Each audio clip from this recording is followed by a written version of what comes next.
So in this place you can you pay the ticket 50 rand to come inside. I'm sure it's like $3, 3 USD to come to this place and look at the planes. Yeah, so it's a good adventure to come here maybe with your children and stuff.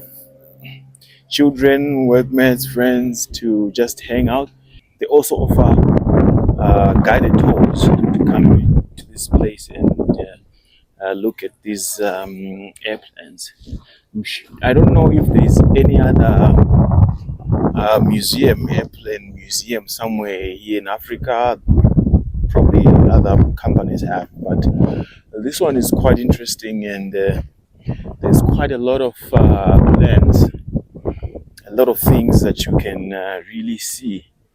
I mean, just enjoying every bit of it. As I was saying, this is quite a good place to be coming and be able to watch or to see the plans and stuff and learn about a few things.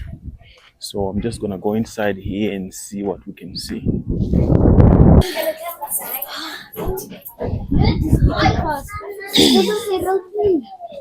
So when they purchased this airplane in 1971, it came in these colors.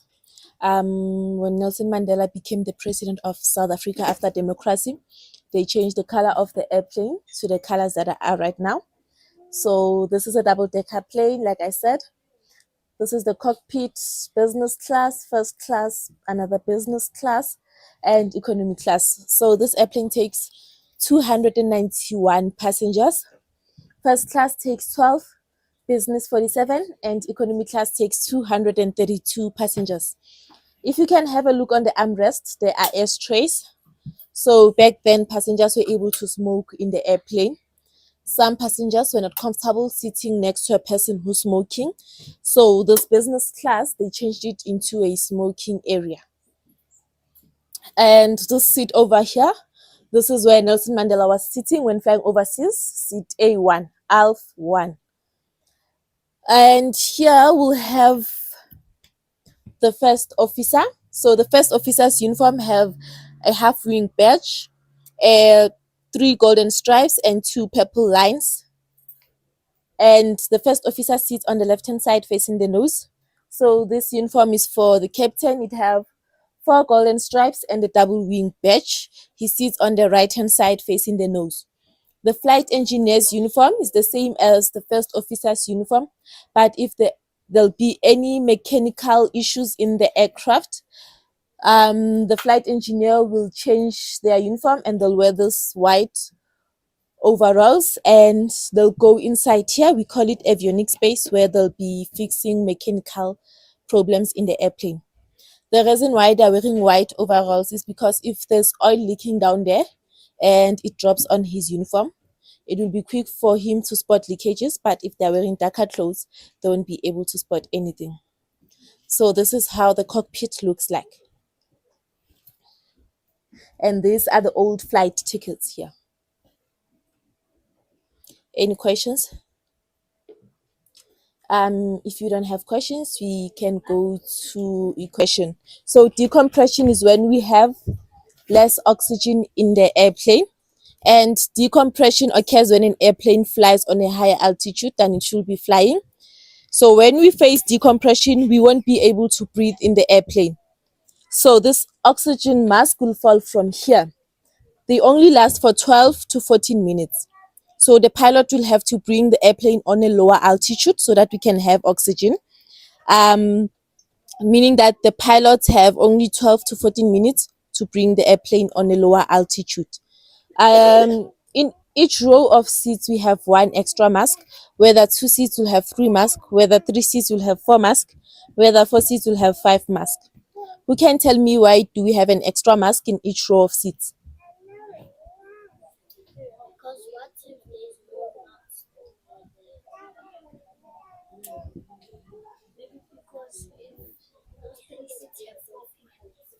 For people. So who's that fourth? Who's the fourth person?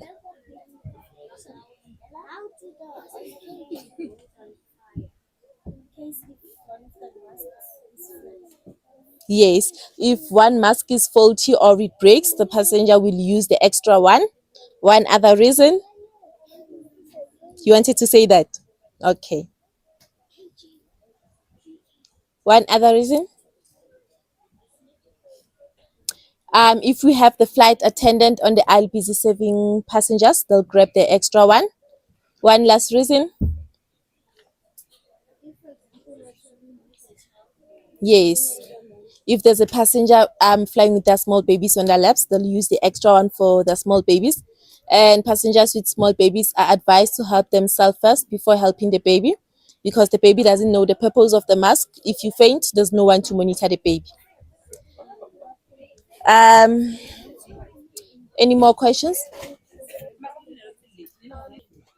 14 flight attendants. So if the airplane will crash or land in the ocean, we have 10 doors, right? 10 emergency exits, 5 on the left and 5 on the right. So all doors will open, and on each door there'll be a slide raft. A slide raft is something like jumping castle for passengers to slide through. Passengers will grab the yellow life vest under their seats. So you'll have to put your life vest around your neck and tie the strings around your waist. So this life vests have a torch that lasts for 16 hours if the airplane crashes at night. And there's a whistle if a passenger fell far from everyone else or they need assistance from flight attendants, they'll blow the whistle for help. So you need to inflate your life vest when you're on the slide raft, because if you inflate it inside the airplane and the water sinks in, you won't be able to swim to the emergency exit. You'll drown inside the airplane. So you will inflate it by pulling down the string like this. If you can't inflate it by pulling down the string, you'll have to manually blow it on this mouthpiece like you're blowing a balloon. Any questions?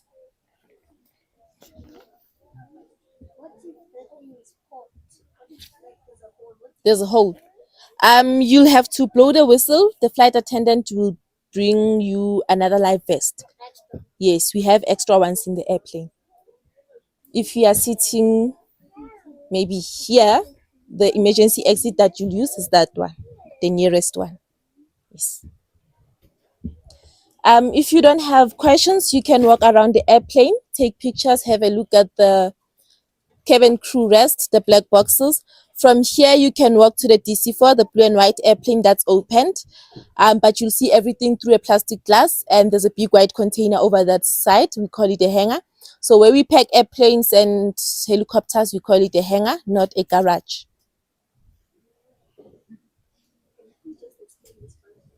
Oh, so in here we have lights. So on the armrest, there's a yellow triangle button. If you want to switch on your light, we have 4 lights. You'll switch it on, your light. And here we have air conditioners. These are the air conditioners. And here, this is where the oxygen mask will pop out from.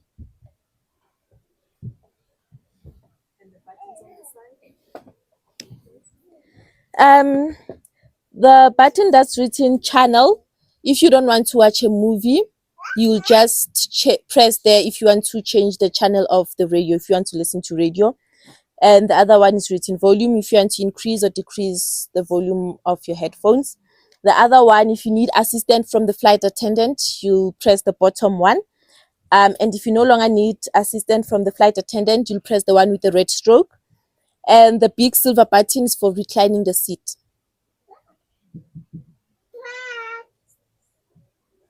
And here behind the seats, those are tray tables. Underneath the tray tables, there is something that's like a bag. So they used to put various magazines. If you want to read a magazine or newspaper, you'll just grab it and read. 4 kitchens. But then in the airline, we don't really call them kitchens, because in the kitchen we cook, we have stoves, and here we don't have stoves. So we have 4 galleys. We call it a galley. Back then, when they served passengers in this airplane, in first class, they called it the golden dish, where they'll dish up everything in front of the passenger, and the passenger will choose whatever they want to eat. And if you're in business and economy, they'll bring those trolley tables with everything dished and packed inside. We also have 14 toilets on board. Who can tell me where does the waste of the toilet go?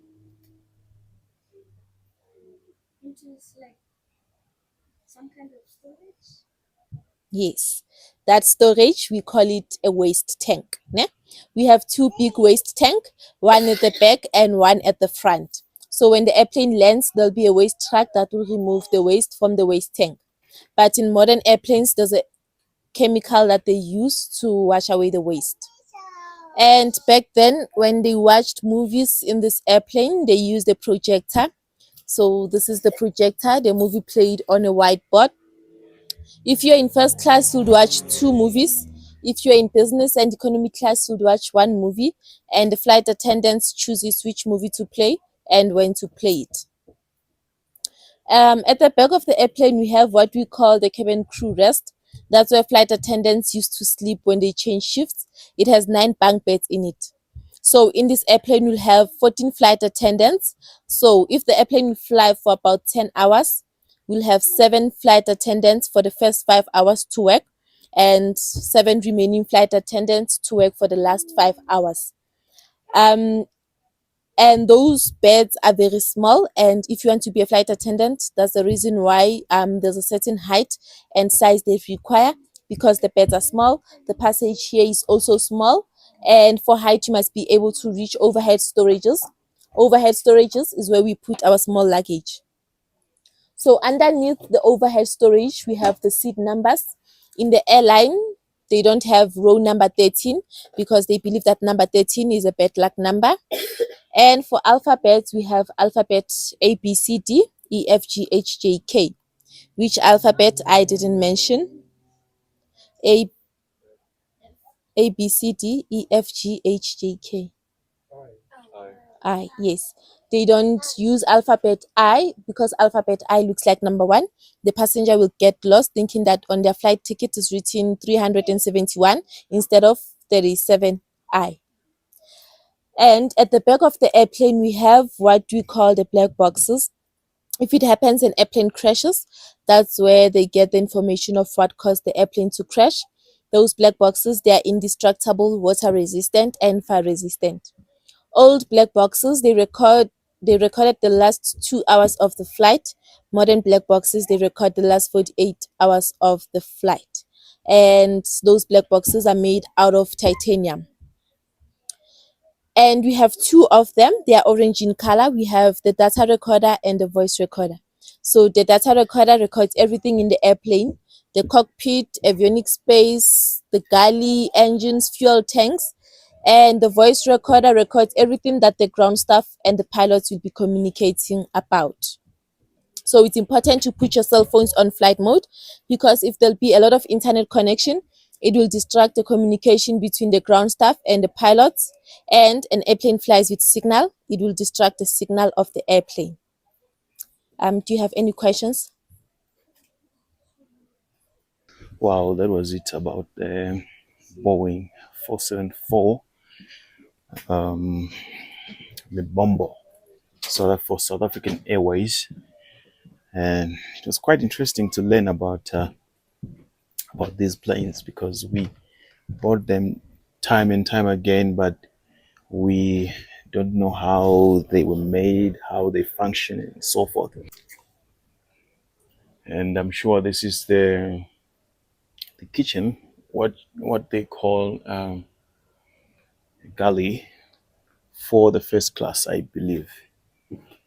And this is the first class, as the lady has explained to us.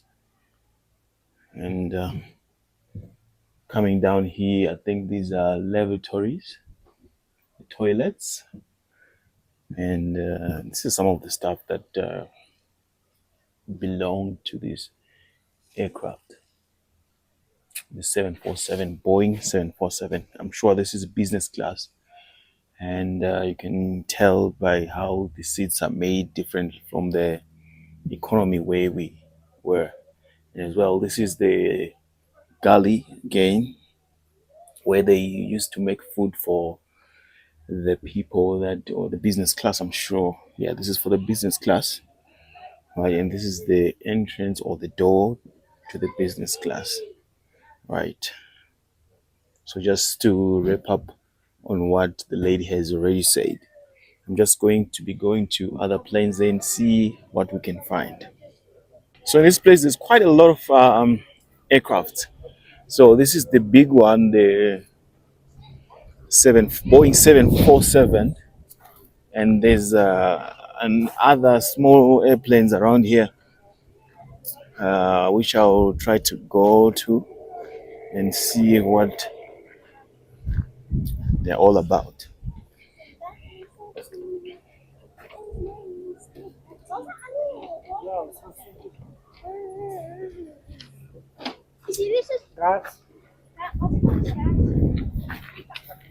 So this is Douglas DC-4 Skymaster ZS AUB, and the number. Let's try and go inside and see what's in here. Hello guys, see what's in this aircraft. Wow. So here we are. This is the cockpit. This is the cockpit where they operate the plane or the aircraft. You see a lot of things that normal people like us will never understand, and we'll just be seeing from here. It's quite a lot of things that are here. Quite a number of things that you can see, and I'm sure these are the black boxes or some kind of engineering that's going on here. Yeah. So, hi ladies. I said hi. Yeah, I'm busy shooting some content. Oh, yeah, TikToker. Not TikTok, YouTube. Oh, Yeah. hi, YouTube. Hi. And in this plane, there's also a galley, which they also use to where they make food. In the plane, it's not called kitchen because a kitchen is a place where you put some stalls and so forth. But here they call them gullies where they make food. But I'm not seeing a toilet. I'm sure it's right back there where we're not allowed to go inside. So I'm sure the toilet, the lavatory is back there. And yeah, that was the Douglas DC-4. And let's try and see if we can go to other planes. I'm sure there is something down there. Hey guys, how are you? Right, this is the full plane. You can see the whole thing here. The wheel or the landing gear. And also see the engines. So this one has 4 engines, I'm seeing. There's 2 on this side and 2 on this side again. So it seems like a lot of planes back then used to have 4 engines. If you can see again this one, I'm not sure. Let's go and find out about this one, what they call it. This is Douglas C-54D Skymaster with the registration and other information. And it's quite interesting to see these things. And I just want to see if we can go inside. No, we cannot. On this one, we cannot go inside, but just to see from the outside and how it is and stuff. And I would like to go and see the other ones. It seems like most of them are closed. It's only one that's really functional, or maybe, where you can go inside and see. And the Boeing 747, the big one, the Libombo.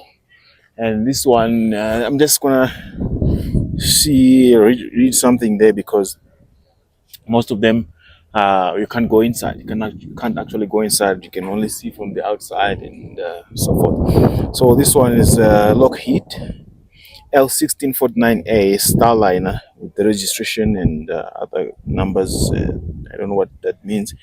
And it can even tell you the manufacturing date. It was manufactured 1957. The first flight was 1957 as well. Delivered to Lufthansa, 17 January 1958. First service 1958. So after it was manufactured in 1957, it got its first service in 1958. Wingspan 45.72 meters, which is 150 feet, and overall length is 35.41 meters length, and it's also 116 feet 0.2 inch. Height is 7 meters 54 7.54 meters, which is about which is 24 and 8. Maximum takeoff weight is 72 kgs, 72,575 kgs. Wow, it's quite heavy. So you can imagine how that other one, the big one, the Lebombo, weighs, because this one is 172,000. It's quite big. So it's quite interesting what we're seeing here. I'm enjoying it. I'm enjoying every bit of it. Let's see on this one. We'll come to the information here just after seeing what's happening here.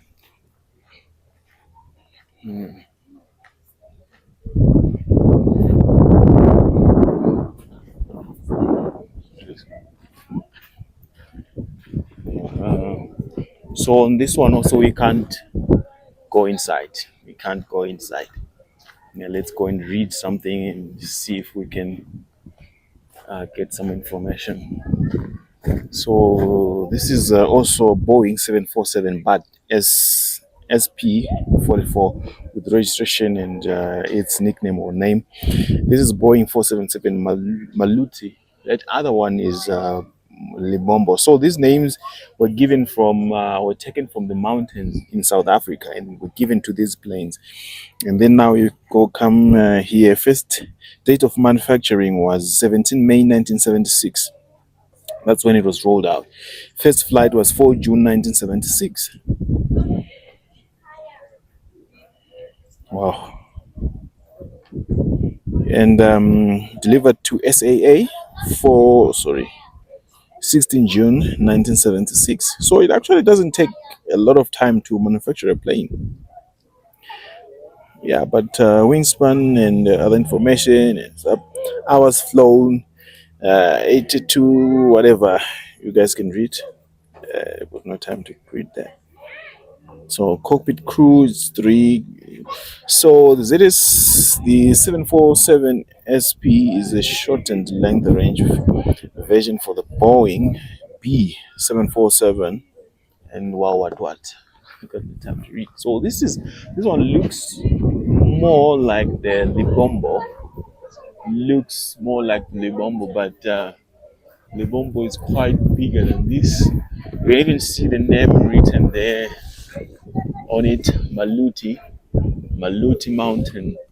So this is quite big, but it's a bit short. I think the shorter version of the Libombo. Maluti is a shorter version.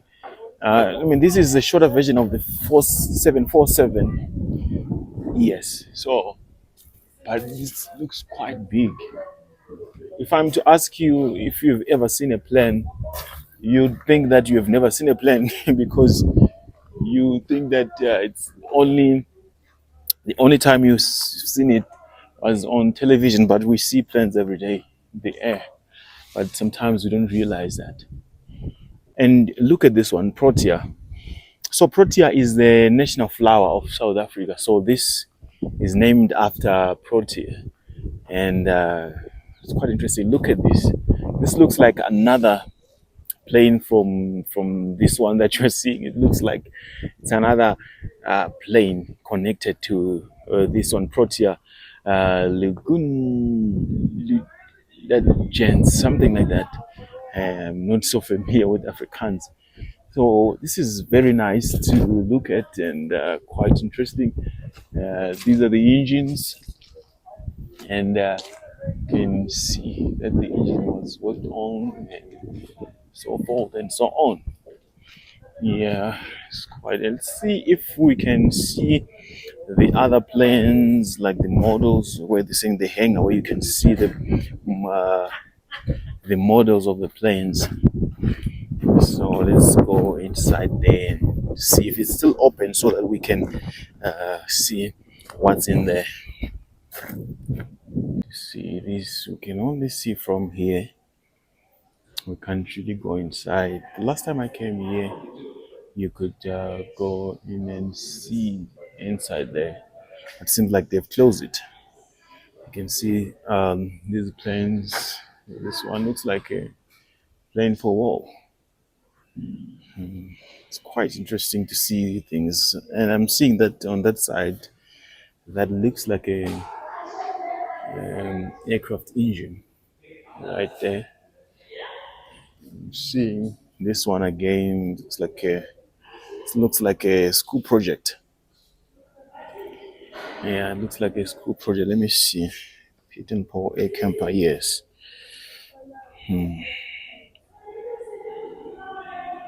One pilot, one passenger. So this one could only take one passenger. The pilot would sit right in front there, and the passenger would sit at the back there. And yeah, rebuilt by the Pretoria Boys High Aeronautical Society. Okay, so it was a plane, and then they rebuilt it again. And how many times did it fly?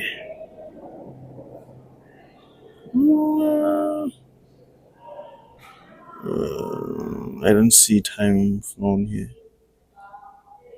Okay, well, so here you can come and take some readings and learnings about the aircraft that are here, that are inside here. And over there is another one. It's Sweet Afrikaans. I don't know what that means. And looking there, it seems like so they host functions here. If you also want to host a function, a party, they have venues for that. So even saying a private function, so you can come and look and see a lot of things. It's quite a good place to be. It's quite a good place to hang out and have a party. But let's go out and see if we can go somewhere and look. I love these views. These views are so good and refreshing. And I like how they chose a place to put this museum. There's an open air place where a lot of wind is coming, and you just feel good. And this one we haven't seen this one. It's also closed. I don't know why most of them are closed. We're just seeing pay 50 rand to just see from here. Well, it's another plane flying here. So what is this one? Oh, this is Boeing 737-219 ADV with the registration and other things. Well, this is the information if you want to take a bit of a lesson. Oh, let me touch it. Wow, it's quite nice. Right. This place is quite good. So this is what if they call it a headlight, but this is the light of the plane, and this is the engine. The engine is open. You can see a lot of engineering and wiring happening here. This is the landing gear and a lot of things. But right, so I'm sure this is where they used to put fuel. Okay, it's impact resistant door. I don't know where is the fuel. Where you put fuel in your plane, but quite interesting stuff. This was a nice, enjoyable moment for me to be around here and enjoy the moment and enjoy everything about this place. I loved it. I enjoyed it, and everything was quite good. So I think I'm just gonna be closing this video soon after. I need to go inside there and see the models, plane models, and be able to watch and stuff. And also I want to see if I can go to the flight simulator there, if they are allowing us to go in. Let's just try and see. Go, maybe they will allow us to see the flight simulator. I've never been in one before. I'm hoping that this one will be my first if they don't refuse me entry, but I guess they will give us entry to this place.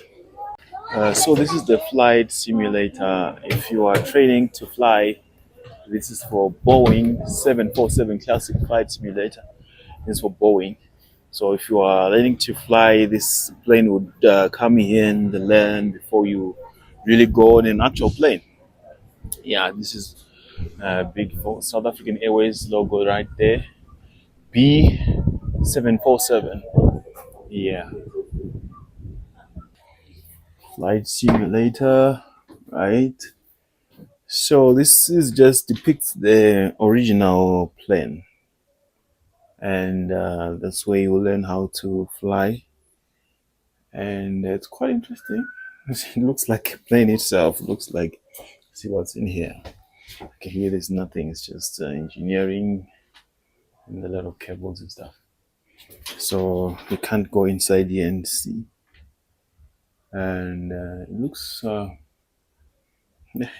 like what it is. Operations, right? So I think there's one thing that I just want to go and see: simulator and radio room. Let's go and see what's in this room. Simulator and radio room. Let's see what's in there. Probably the radio equipment. Probably a lot of things. Hello.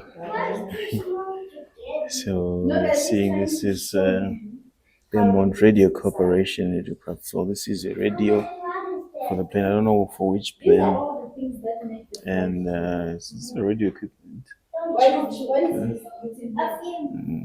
you just see all this machinery. Quite a lot of things. And see here, see the same equipment.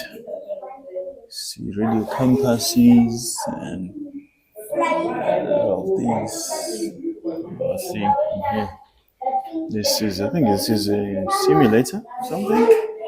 Air Trainers Limited Flying Train Instructor's Desk. Wow. Let's see, this is what we would call a dashboard. I don't know what they call it in aviation. Edwin Link Air Trainer Limited Jet Instrument. So this is another simulator, I think. Yeah, you get inside there and start doing a thing. So there's quite a few equipment here: headphones, goggles, quite a lot of things that a person like me would never know what it is. A historical look at Zur SAA radio station. Wow. That was it. So I think we should be done here. So this was quite interesting to be around here and learn about these aircrafts and so forth.